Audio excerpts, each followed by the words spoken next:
Welcome back to Property Masters on Dublin South FM with myself, Carol Tallon. You can contact us on Twitter at iPropertyRadio or email hello@iPropertyRadio.com. Now, I'm now joined by James Morris-Manuel, EMEA Managing Director at Matterport. James, thank you so much for joining us again today. You were on quite recently with us as Matterport is having an exciting time, and technology-wise, a lot is happening. So the last time you joined us on the show, we didn't have a chance to discuss some of the construction offering. So thank you so much for returning today and making the time to go into this in a bit more detail. So James, first of all, since we spoke to you last in the last couple of months, how have things been with you and your team? Everything's been great here. It's been super busy. And as we've started to see the reopening of some retail, some offices, so back to retail, back to school, back to offices, we've definitely seen a new buoyancy in the market, which is great. Well, that's a positive. That's positive to see. Unfortunately, in Ireland, only this week we're seeing a phased reopening of construction. So actually, there will still be construction sites closed for the next couple of weeks, which is a major source of frustration. So actually, while technology has really been an enabler for some sites to continue operating, it's also really been a beneficiary, if such a word can be used, with this pandemic lockdown.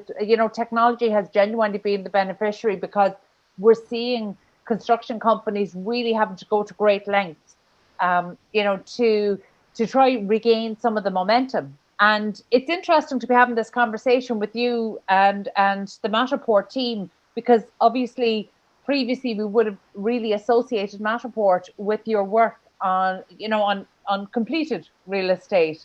So this is quite a departure, but maybe for people who didn't hear the first interview, you might just recap the offering of Matterport.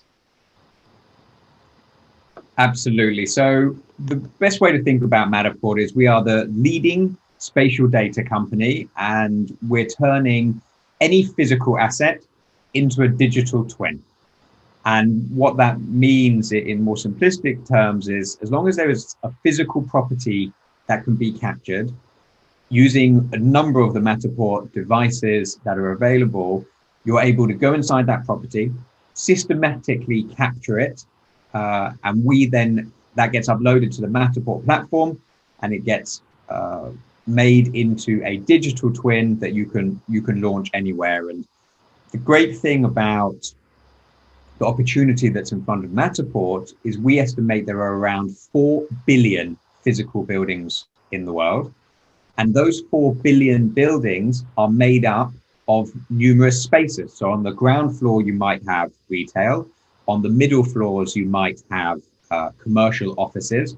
And on the top floor, you might have residential.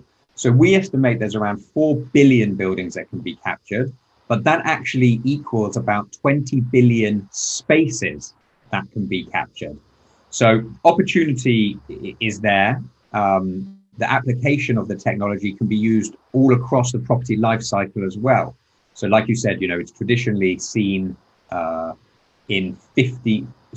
Matterport's customer base is about 50% residential real estate for finished property. So that's traditionally how the product's been used. But actually, that other 50% of our customer base is architecture, engineering, construction, insurance, finance, and lots of different applications can be derived from the media because it is so versatile. Yeah, I was really surprised to hear you talk about that during our last interview, and that was one of the things I was keen to get into greater detail. So I know that Matterport currently works with some really large construction providers. I don't know if you can discuss any particular clients or products with us or sites with us here today, but there would be some very well-known names in the industry currently using this technology. That's correct. So Arup, Balfour Beatty, Turner and Townsend, they're all using the technology today. And also another large provider who is Multivista, who's one of the largest construction documentation providers globally, are using the Matterport technology quite heavily because it gives the ability for a construction site to capture the property at the end of every week.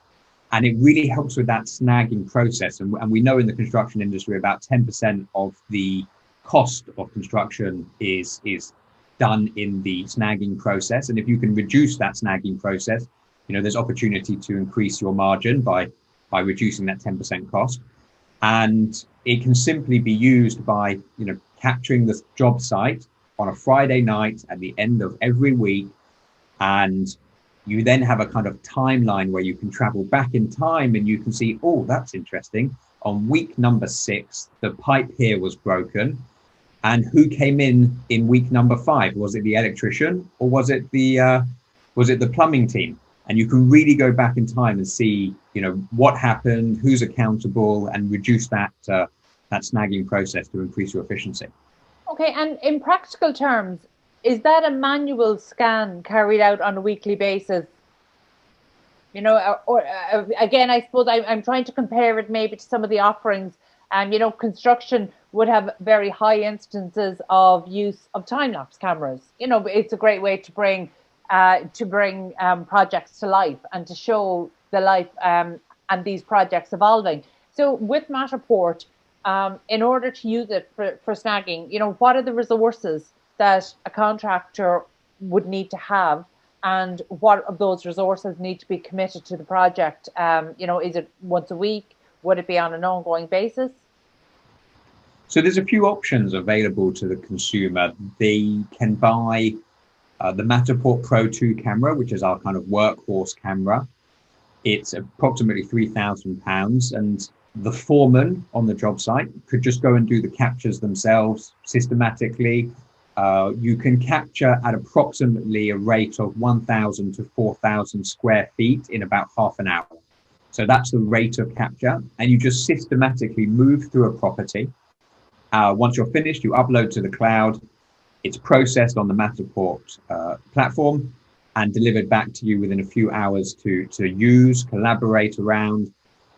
So that's one option. There are also a number of other cameras available. So there's a 360. We're compatible with a number of 360 cameras from Insta and Ricoh are the two biggest 360 camera providers, and you can buy cameras from them for around £300. And the last option is to actually engage Matterport to use our capture services team. So we're building up a whole new business, which gives the end user the ability to not own hardware, and they can just instruct Matterport, every Friday morning, I would like you to come and capture the job site. And we have a team dedicated of highly trained capture service technicians around the world who can turn up and capture the property for you, upload it to your cloud account, ready to be used. And that's a lot of people are going for that option now because it means they don't have to own hardware. They don't have to, bake it into somebody's existing responsibility.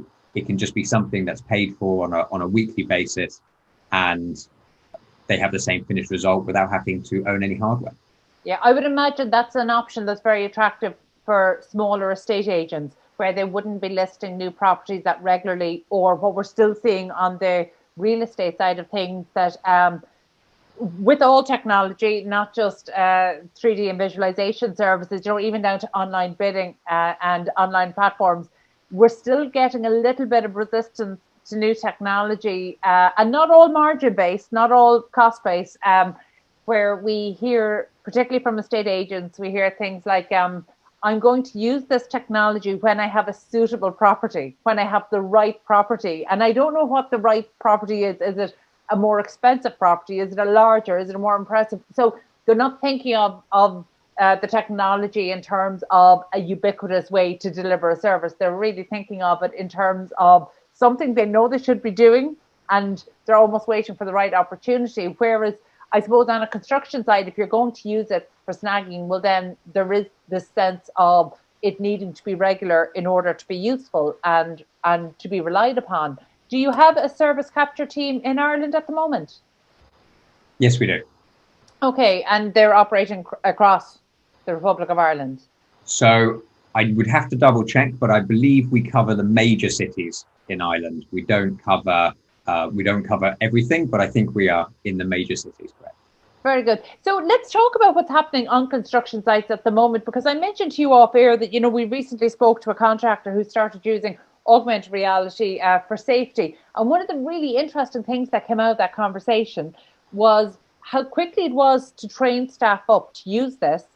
But on, beyond the technological side of things, how quickly people on site adapted to it.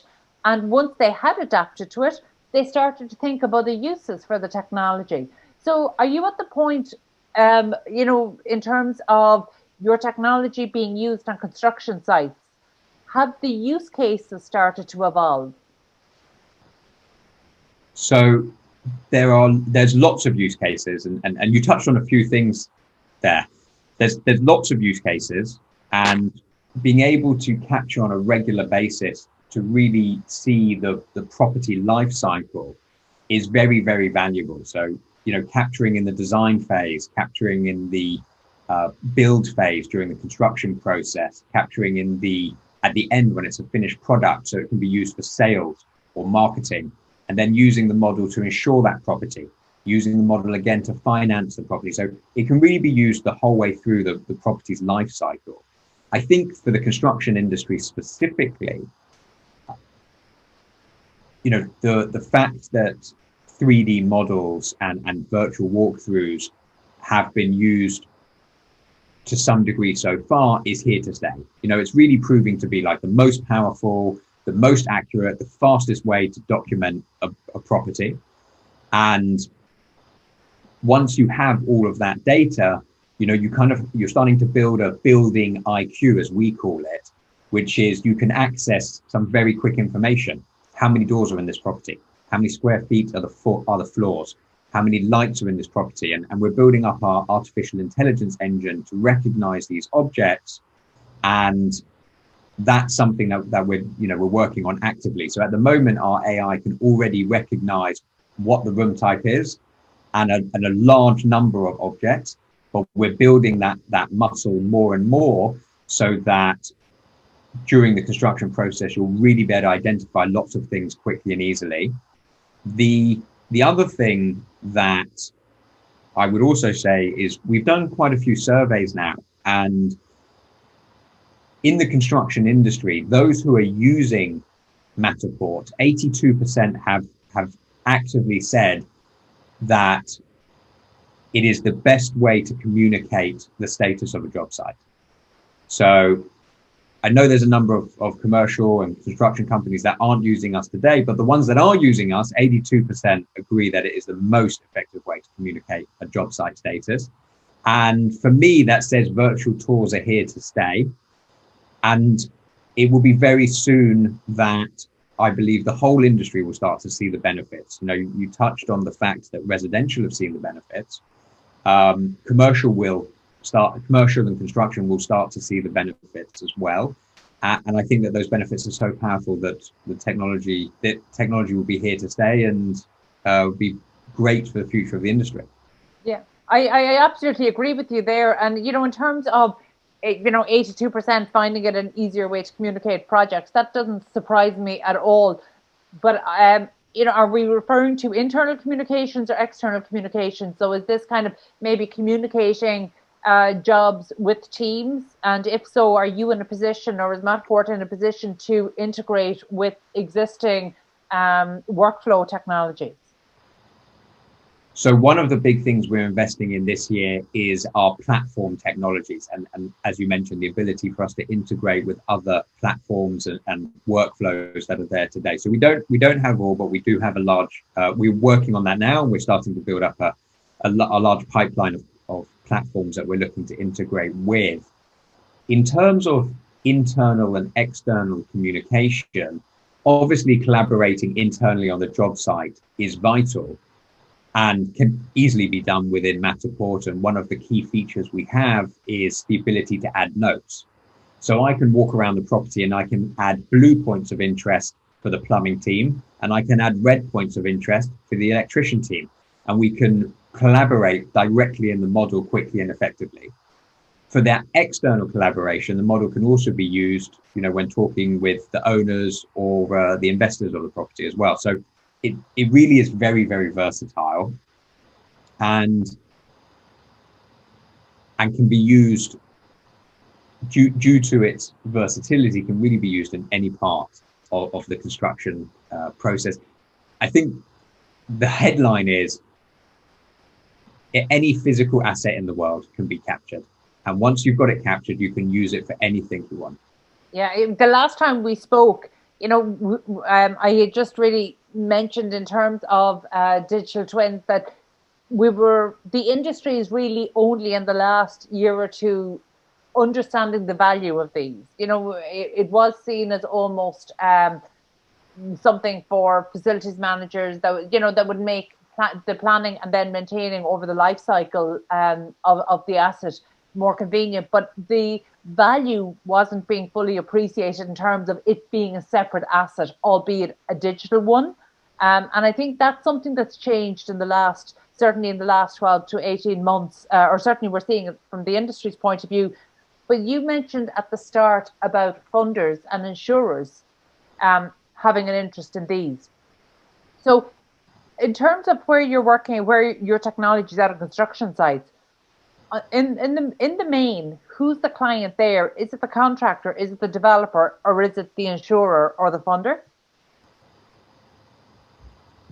So the customer can be numerous. Often it's the construction company who's trying to reduce construction costs using it in the snagging process.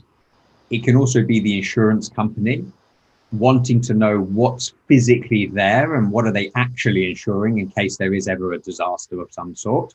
So the insurance company can also ask for the property to be documented. The finance company often wants to know, what am I actually funding? What does it look like? Where is it? How has it been built? Has the quality been upheld? Is this the right thing for us to fund? And often, with funding is unlocked at certain gates. So you might, you have to build this much of the property before we release the next tranche of funding. So, the funding teams can also use it. It just depends. Depends. In a situation like that, who would be paying for the technology?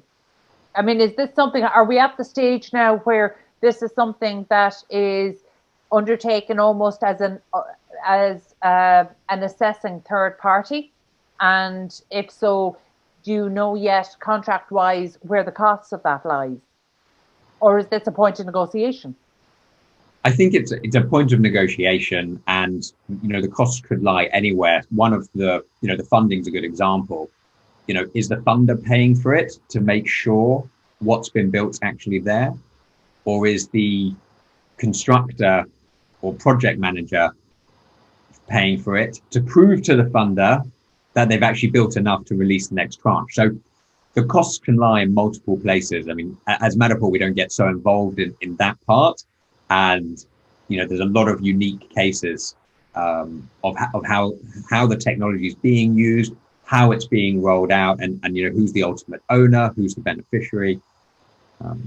Yeah, in terms of, I think it's really interesting to talk about the future of construction like this, because I feel like if we were having this conversation 3, 4, even 5 years ago, we would have been absolutely just talking about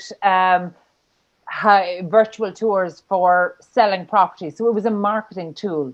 And I think, there's a very big difference with technology being used as a marketing tool or as a sales tool, as opposed to it being used then in a compliance or for snagging or even for efficiencies. They're very different purposes, and real estate and construction are such different industries from a margin point of view. In a way, I always have very deep respect for the technology that the construction industry adopts, because they don't mess around. It's such a tight margin business. They will only invest in technology that is proven, that absolutely benefits, that is going to cut down on time or labor. And that's why I think this is a really interesting one.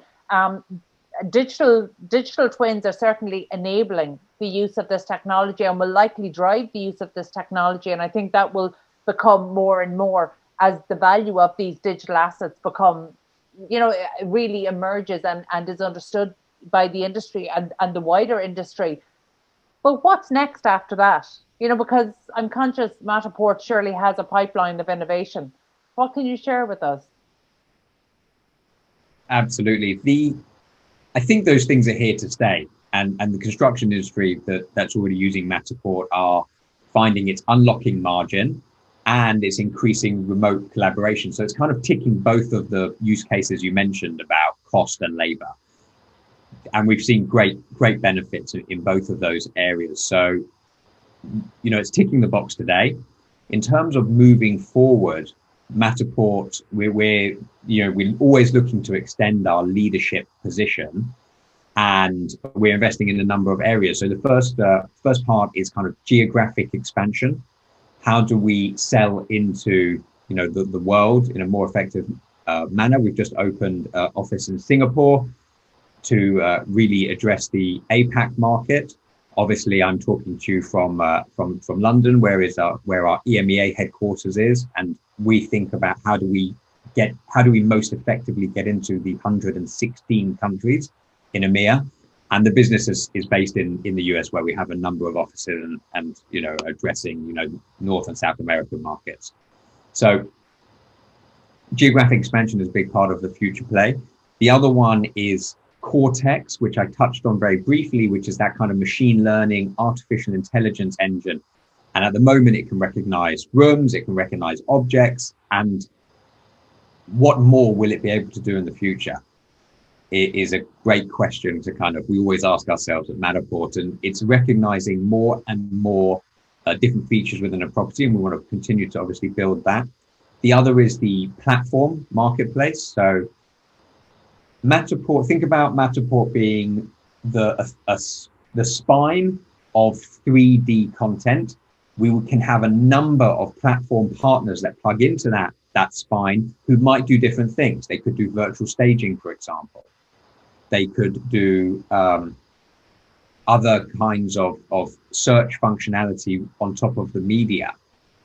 They can do remote viewings. They can do annotation products. So having this kind of Matterport 3D platform enables us to build a marketplace where lots and lots of providers will plug in. And you touched on it a little bit earlier about having the Matterport platform baked into the way the construction industry works today and the existing workflow. That platform is a big part of our future strategy, and making sure we really get under the skin of how people are doing business today, so that they can use Matterport in the most quick and efficient manner. Yeah. So that absolutely makes sense in terms of, because we've seen some amazing SaaS products come out for the construction industry. And I suppose I'm working on the assumption that being a global company, you have the advantage of being able to see innovation at various stages. So therefore you can see where one market that might be an early adopter is taking the lead. So, for example, you mentioned there you've just opened a branch or an office in Singapore. Now, we know that actually tech adoption in Singapore has been exceptionally rapid. It came from a later starting point and then overtook a lot of the digital innovation that we've seen and transformation that we've seen in other parts of the world. So are you in a position to leverage what you're learning in one jurisdiction and use it to influence and maybe drive innovation for industries in other parts? Absolutely. We take learnings from all our offices around the world, and we share best practices and market insights all the time. So yeah, there's lots of opportunity there, and we talk about all of the different use cases that we're seeing from different markets, sometimes pulling us, but also we sometimes illustrate the value. And because these markets are really seeing such great benefit, they're adopting the technology very quickly. Yeah, what I'm really excited to see over kind of the coming, whether it's 12 to 24 months, as technology like Matterport becomes more commonly used on sites, what other use cases emerge, not necessarily from Matterport, but actually from people on the ground using it and knowing, knowing the issues that are on the ground. And I think for me, that's a really exciting stage of innovation if those insights can be fed back in and if that innovation can actually follow through, because there is a line that flows through innovation. And I think in some cases the provider needs to be the driver, but at a certain stage that stops being true, and actually the industry decides how they want to use your product and perhaps changes the direction in some way based on the real needs on the ground. And that's something that we've seen actually really shape early stage innovations, like you mentioned there about the spine of innovation and what plugs in. It would be really interesting then, because I presume you're talking about allowing other innovators to plug into your offering in the same way that you will need to plug into some of the SaaS models that are currently being used on sites at the moment. Yeah, so that platform marketplace will allow other parties to plug into us, but also us to plug into other workflows as well. Very good. Look, certainly it's interesting to see what's happening from an industry point of view. We've seen the rate of tech adoption across the construction industry in particular has really accelerated over the past 12 to 14 months. And I absolutely agree with you. While the pandemic may have accelerated that, I don't think it's the only driving force, and we're certainly not going to see any U-turns at this stage. The benefits have been made really clear. So thank you so much for taking the time to share that and get into a little bit of detail about the construction offering with us. It's so important that we do hear what's happening so we understand and can help the industry to prepare for it. So James Morris-Manuel, that's EMEA Managing Director of Matterport, thank you so much for joining us today. And that's it from us this week. Thank you for listening in to Property Matters on Dublin South FM. You can get in touch with the show on social media at iPropertyRadio or by emailing hello@iPropertyRadio.com. Also, my thanks to Peter Rice on sound. We're back at the same time next week. For myself, Carol Tallon, and all the team here, stay safe.